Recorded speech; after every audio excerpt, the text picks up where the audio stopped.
기도의 응답 받기를 좋아하는 것은 성경 저자라고 예외가 아닙니다. 시편 저자가 말하기를 여호와께서 내 음성과 내 간구를 들으심으로 내가 저를 사랑한다고 말했습니다. 이 저자가 누구였는지는 알 길이 없지만 기도의 응답 받기를 좋아하는 것은 그도 예외가 아니었다는 말입니다. 선물 줄 때 싫어하는 사람이 없는 것과 마찬가지입니다. 예수님이 항상 내 뜻대로 마옵시고 아버지 뜻대로 하옵소서라고 기도하신 것이 아닙니다. 그것은 하나님께 헌신할 때 하는 기도지만 예수님도 당신의 소원을 구하실 때가 있었습니다. 그리고 강력하게 구하셨습니다. 아버지여, 내 기도를 들으심을 감사합니다 라고 말씀하셨고, 아버지가 항상 당신의 기도를 들으신다고 말씀하셨습니다. 렐러번트라는 잡지를 보니까 세상을 긍정적으로 바꾸는 사람들에게는 4가지 공통점이 있다고 했는데, 첫째는 자신의 동기를 살필 줄 알고, 둘째는 사람들을 사랑할 줄 알고, 셋째는 사람들과 함께 일할 줄을 알고, 넷째는 기도한다고 했습니다. 제가 이런 잡지를 별로 인용하지 않는데 왜 새삼스럽게 이런 예화를 들면서까지 기도의 효력에 대하여 말씀을 드립니까? 남들이 어떻게 하는지를 아는 것이 때로 우리에게는 도움이 되기 때문입니다. 우리가 우리의 세상에 갇혀 살다 보면 내가 바로 하는 것이 정말로 바로 하는 것인지에 대한 확신을 잊어버릴 수 있습니다. 기도를 하면서도 내가 이 기도를 잘하고 있는 것인지, 내 기도가 응답을 받고 있는 것인지, 효험이 있는 것인지 깨닫지 못합니다.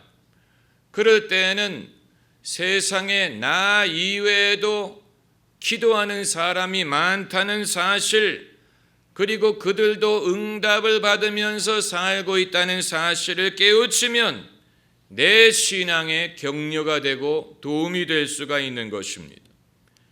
기도를 해본 분은 다음과 같은 고민에 직면해 보신 적이 있을 것입니다. 하나님이 꿈쩍도 하지 않는 것처럼 느껴질 때입니다. 소위 하나님의 섭리라는 벽에 부딪혀서 내가 아무리 부르짖어도 이 콘크리트 벽이 꿈쩍거리지 않고 하나님이 당신의 뜻을 관철하시는 것처럼 느껴질 때가 있습니다.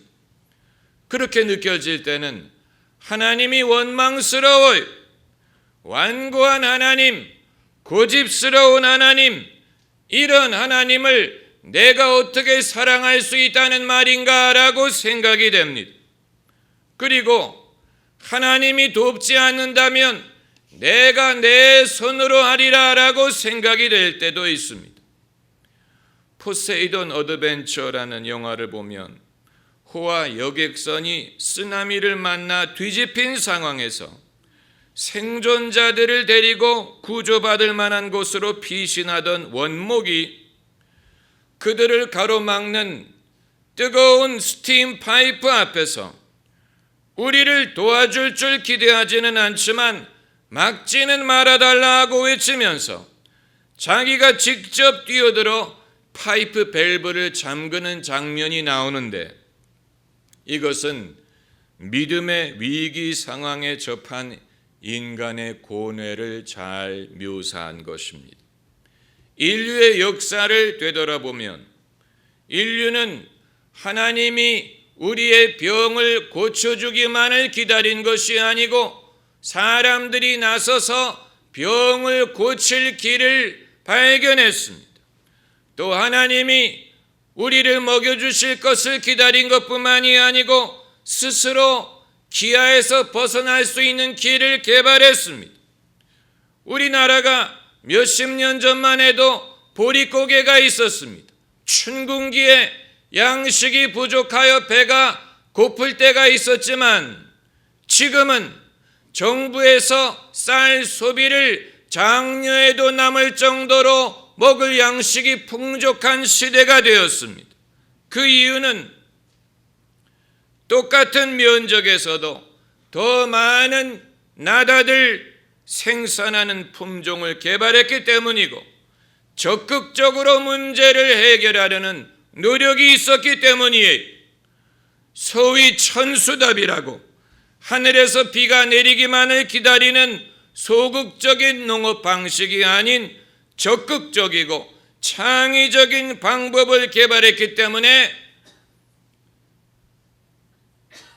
기근이라는 문제를 해결할 수가 있었던 것입니다. 그러니까 인류가 소극적으로 하나님만을 바라본 것이 아니고 스스로 인간의 문제를 해결하려고 했다는 것입니다. 이런 사례를 생각해 보면 과연 믿음이 어떤 역할을 하고 있는지, 기도가 불필요한 것인지, 효과가 있는 것인지, 기도하는 자가 미련한 것은 아닌지 하는 생각을 하게 됩니다. 제가 여러분에게 병 주고 약 주기 위하여 이런 말씀을 드리는 것이 아닙니다. 저에게도 이런 생각이 들 때가 있다면 현실에 더 가까이 사는 여러분은 더할 것이라고 생각되기 때문에 이런 말씀을 드리는 것입니다. 기도를 포기하는 사람은 믿음을 포기하는 것과 같습니다. 기도를 포기하는 사람은 하나님을 사랑할 수가 없습니다. 하나님이 계시고 안 계시고를 떠나서 나와 별로 상관이 없는 분이 되어버립니다. 하나님은 당신의 일을 하시고 나는 내 일을 하는 것이 되어버릴 수가 있다는 것입니다. 우리는 이 시점에서 모든 것을 잠깐 멈추고 우리의 신앙과 삶을 되돌아보아야 됩니다. 자동차도 엔진을 끄고 오일도 갈고 엔진을 점검해 봐야 되는 것처럼 우리도 그저 열심히 산다고 되는 게 아니고 열심히 믿는다고만 되는 것이 아니고 우리의 삶과 신앙을 정기적으로 점검해 볼 필요가 있습니다. 우리가 알 것은 첫째로 하나님은 산타클로스가 아니시라는 말입니다. 우리가 하나님께 무엇을 구하는 것이 애들이 크리스마스 때 산타클로스에게 무엇을 구하는 것과 다르지 않다면 그건 하나님을 모르는 것이요 신앙과 미신의 차이가 없는 것이 되어버립니다.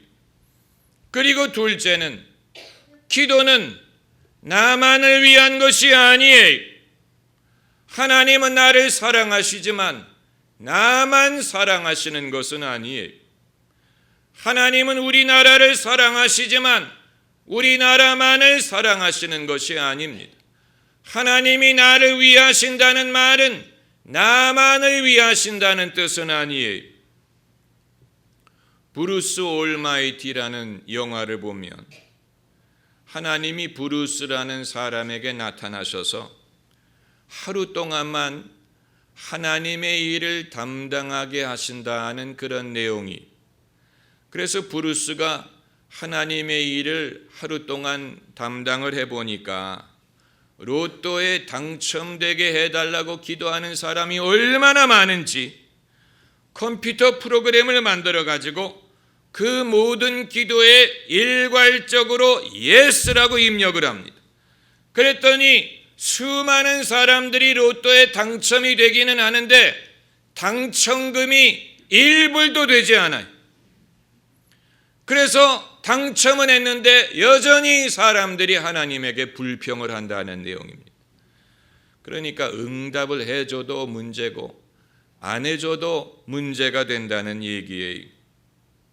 그리고 세 번째는 기도의 당연한 유익은 응답을 받는 것이지만 당장 응답을 받는 것만이 기도의 유익이 아니라는 사실입니다. 유명한 잭 웰치 회장의 인터뷰를 보니까 그가 하루는 뉴욕의 성 패트릭 성당 앞을 지나가다가 성당에 들어가고 싶은 생각이 들어서 성당 안에 들어가 1시간 동안 앉아 있다가 나왔는데 기분이 It felt wonderful. 기분이 원더풀하더라. 이렇게 말하는 장면을 봤습니다. 그가 성당 안에 들어가서 무슨 기도를 했는지 무슨 응답을 받았는지는 말하지 않았습니다. 그냥 기도를 하는 것만으로 기분이 좋더라고 했습니다. 그는 세계 최고의 부자 중에 한 사람이요, 그보다도 성공한 사람은 없을 것입니다마는 그는 과연 어떤 소원이 있고 무엇을 기도했을까? 그를 기분 좋게 한 것은 무엇일까? 이런 사람들의 경험담을 우리는 주목해야 됩니다. 대다수의 사람들에게 하나님에게 기도하는 순간이 유일하게 겸손해지는 순간이요, 유일하게 진실해지는 순간이라는 사실을 알아야 됩니다. 기도하는 순간에는 사람들이 겸손해집니다. 대통령이든 국왕이든 재벌이든 기도하는 시간에는 갑이 아니고 을이 되고 무릎을 꿇고 자기보다도 높으신 분이 계시다는 것을 깨닫게 됩니다. 그리고 기도하는 순간에는 사람들이 진실해질 수밖에 없습니다. 평소에는 나보다 더 나은 모습을 사람들에게 보이려고 하고 진짜보다도 더 행복해 보이고 건강해 보이고 의로워 보이려고 하지만 기도하는 순간에는 나를 있는 대로 보시는 하나님께 나아갈 수밖에 없는 것입니다. 진실해질 수밖에 없어요. 여러분, 그 사실 자체만으로도 유익이 됩니다. 사람이 겸손해지고 진실해지는 것 자체만으로 유익이 됩니다. 그 유익을 제가 다 설명할 수 없습니다. 그것은 하나님에게 해당하는 것이기 때문에, 하나님이 보시는 것이기 때문에 우리의 겸손과 진실이 하나님을 어떻게 움직이는지 우리가 다 알 수 없지만 확실한 것은 자기를 높이는 사람의 기도보다는 자기를 낮추는 사람의 기도를 하나님이 들으신다는 사실이에요. 그것을 실감하지 못하는 분들은 아마 기도를 너무 많이 하기 때문에 그러는 것일 것입니다. 기도를 너무 많이 한다는 말은 어폐가 있지만 신앙의 행위가 익숙해졌다는 뜻입니다. 그래서 귀한 것을 귀한 것으로 여기지 못한다는 것입니다. 하나님과 너무 익숙해지면 하나님을 어려워하지 않습니다. 예배가 너무 익숙해지면 예배를 예사롭게 생각합니다. 기도가 너무 익숙해지면 그 기도가 진실하지 않고 습관적인 기도가 되어버립니다. 믿음이 너무 익숙해지면 내가 하나님을 섬기는 게 아니고 내가 하나님을 이용하는 것처럼 생각을 하게 됩니다. 익숙해지는 것은 우리에게 유익하지 않습니다. 매일 만나는 가족은 귀하게 여기지 않지만 헤어졌다가 오래간만에 만날 때 기쁜 것처럼 탕자가 집을 떠났다가 돌아오니까 아버지가 반가웠지만 집에 있던 그의 형은 아버지의 사랑을 깨닫지 못한 것과 마찬가지. 사람이 자기 자신을 낮추고 진실해지는 것만으로 많은 문제가 해결이 됩니다. 그 자체만으로 많은 유익을 거둘 수 있습니다. 피터란 이름의 사람이라는 작품이 있었습니다.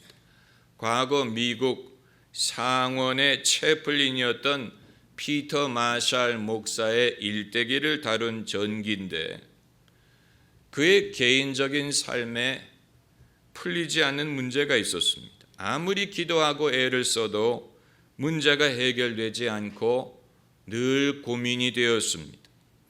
어느 날 피터 마샬이 근심에 가득 찬 마음으로 지하실에서 선반을 고치다가 깊은 생각에 빠지게 됩니다. 내가 목사가 되고 상원의 채플린이 돼서 유명해지니까 와싱턴의 정치인들, 상원의원들, 대법원장들 이런 사람들과 친해지고 이것을 자랑스럽게 생각하고 당연하게 생각하고 남에게 대접하고 칭찬받는 것에 익숙해지지 않았는가. 돌연 피터 마샬은 무릎을 꿇고 하나님께 기도하기를 시작합니다. 하나님, 제가 교만해졌습니다. 제가 하나님과 사람들 앞에 교만해졌습니다. 그런데 그 기도 이후에 마샬의 문제가 해결되기 시작하더라는 것입니다.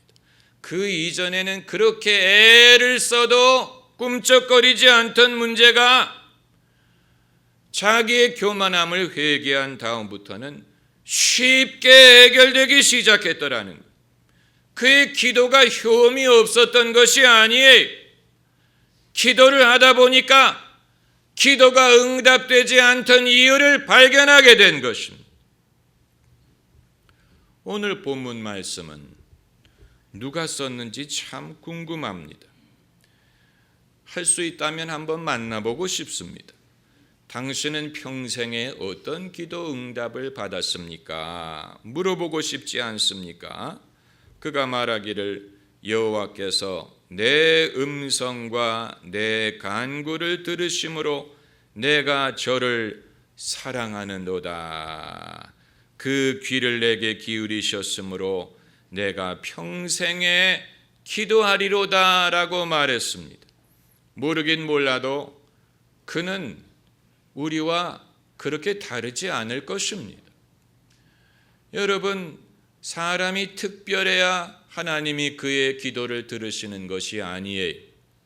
엘리야는 우리와 성정이 같은 사람이로되 그가 기도함에 하늘이 문을 열고 비를 내렸다고 했습니다.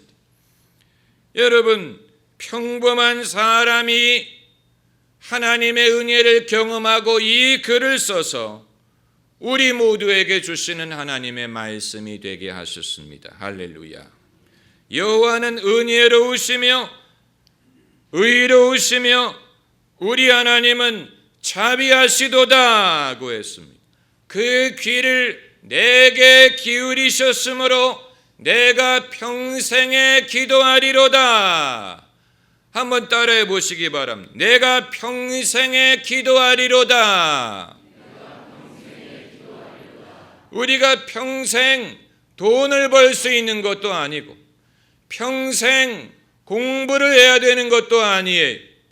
평생 건강할 수 있는 것 아닙니다. 평생 젊은 것 아니에요. 그러나 우리 모두는 평생 기도할 수 있고 그리고 기도해야 될 것입니다. 할렐루야. 기도하십시다.